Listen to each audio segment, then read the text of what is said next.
আসসালামু আলাইকুম। পৃষ্ঠা 54, উদাহরণ 8, 5.4 এই অংশে বহুপদী রাশিকে বহুপদী রাশি দ্বারা গুণ। তাহলে বহুপদী রাশিকে বহুপদী রাশি দ্বারা গুণ করতে হলে গুণের প্রত্যেক পদকে গুণকের প্রত্যেক পদ দ্বারা আলাদা আলাদাভাবে গুণ করে সদৃশ পদগুলোকে নিচে নিচে সাজিয়ে লিখতে হয়।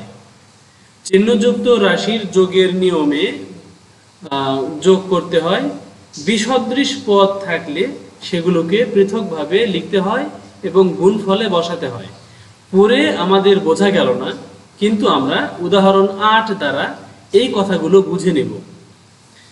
এখানে আমাদের 3x প্লাস 2y কে x প্লাস y দ্বারা গুণ করো, মানে এই দুটাও দেখো যে বহুপদী রাশি, এই দুটাও বহুপদী রাশি, মানে 3x একটা পদ, 2y একটা পদ, এই দুটা পদ মিলে একটা রাশি, x একটা পদ, y একটা পদ, এখানেও দুটা পদ মিলে একটা রাশি। যাই হোক, প্রথমটা এটা হলো গুণ্য, যাকে গুণ করি সেটা গুণ্য, আর যেটা দ্বারা গুণ করি সেটা হলো গুণক। আচ্ছা, এখন এইটা হলো x দ্বারা গুণ, আর এই লাইন হলো y দ্বারা গুণ, আর যোগ করে যেটা পাই এটা হলো গুণফল।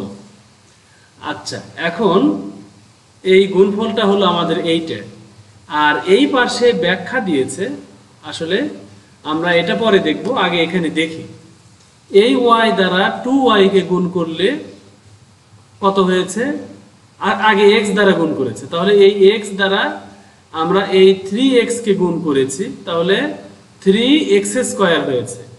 এই 3 থাকলো, x আর x গুণ করলে দুটা x, যেহেতু এই জন্য x এর উপরে পাওয়ার 2 বসলো, x স্কয়ার হলো।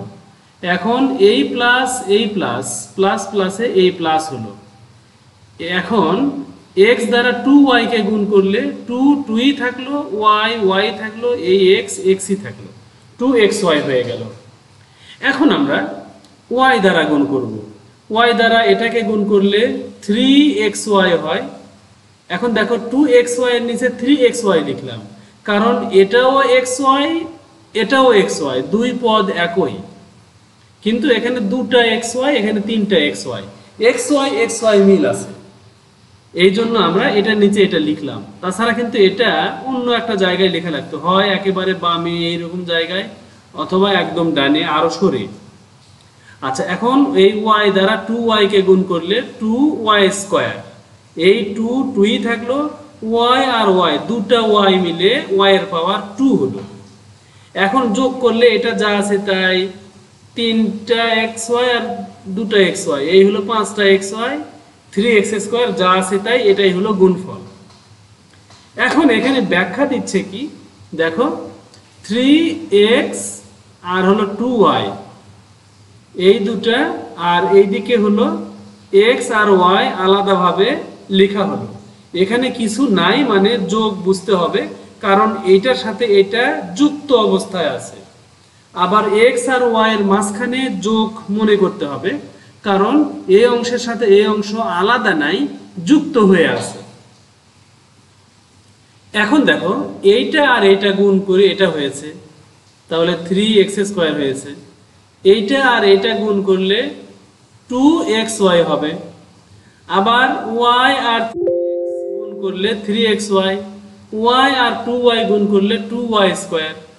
এখন এই কয়টা যদি আমরা এখানে যোগ করি, তাহলে দেখো কিরকমের হয়, 3x স্কয়ার যা আছে তাই থাকলো, আর আমাদের এখানে 2xy আর 3xy এই মিলে 5xy হলো, আর এই 2y স্কয়ার যা আছে তাই থাকলো।